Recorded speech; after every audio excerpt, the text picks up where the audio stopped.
तो कैसे लगी से आप मतलब नारी शक्ति के ऊपर आधारित ये फिल्म कबड्डी? बहुत मजा आई थी। नारी प्रधान चित्रकला है और सबसे अपील है कि आके देखो, कि हमें तो बहुत मजा आई।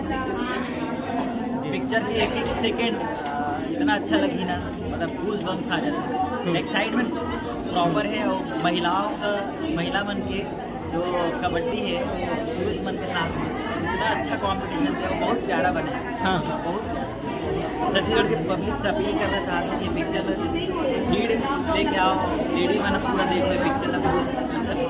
बता दें पिक्चर तो चल ही थी हमेशा है डिमांड, लेकिन सब्जेक्टिव पिक्चर को दिखाना भी जरूरी है। सब्जेक्टिव पिक्चर से अपन जो डायरेक्टर है या फिर पूरा टीम है पूरा अपन टैलेंट दिखाने का मौका मिलता है। और एक्टर मन में भी बहुत कुछ रहती। ये पिक्चर में ऑलमोस्ट सारा चेहरा नया है, लेकिन पिक्चर इतना बांध के रखे कि पिक्चर में 1 मिनट भी छोड़े के मन नहीं। बाकी मुझे क्या बताएगी ये पिक्चर से नयापन फिल्म सब है आप मन के एक पहले गाना गुनगुना पिक्चर भी बहुत अच्छा गाना है, गायन भी बहुत मजा इसे अगर 2 लाइन में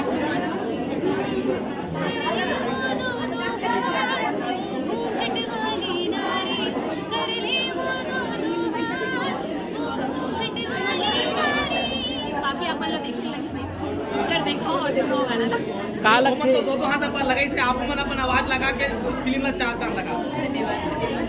का लगती है पिक्चर से हॉलीवुड इंडस्ट्री ला कितना हाइक मिली? बहुत बहुत हाइक तो मिली ही, ताकि लव स्टोरी सब चाहते थे कि हमेशा चलत आए और चली, लेकिन ये सब्जेक्ट लेके पिक्चर बनाना बहुत हिम्मत की बात है। पिक्चर बनाने की पूरी कोशिश की, बहुत हिम्मत के काम करे साथ में रॉकी दास वाली जी, और उम्मीद है कि ऐसी पिक्चर चले हमारे छत्तीसगढ़ में। जैसे कि अभी प्रीवियस टाइम में हम देख रहे हैं तो वैदेही भी आई थी, जो कि महिला प्रधान पिक्चर है। हाँ, हाँ। अच्छा प्यार मिली सुविधा, उम्मीद है ये वो पिक्चर ला बहुत प्यार ये पिक्चर से पुरुष मतलब का सीख लेना चाहिए? पुरुष महिला ये सीख लेना चाहिए, और शायद पुरुष मन अपनी समझ पाओगे कि महिला जो है वो कभी ना पीछे रही से ना कभी पीछे रही। और ये पिक्चर के तो 1 सेकंड जो हम सीखते हैं, हमें समझ में आ गया कि बाप रे कितना ताकत है नारी में।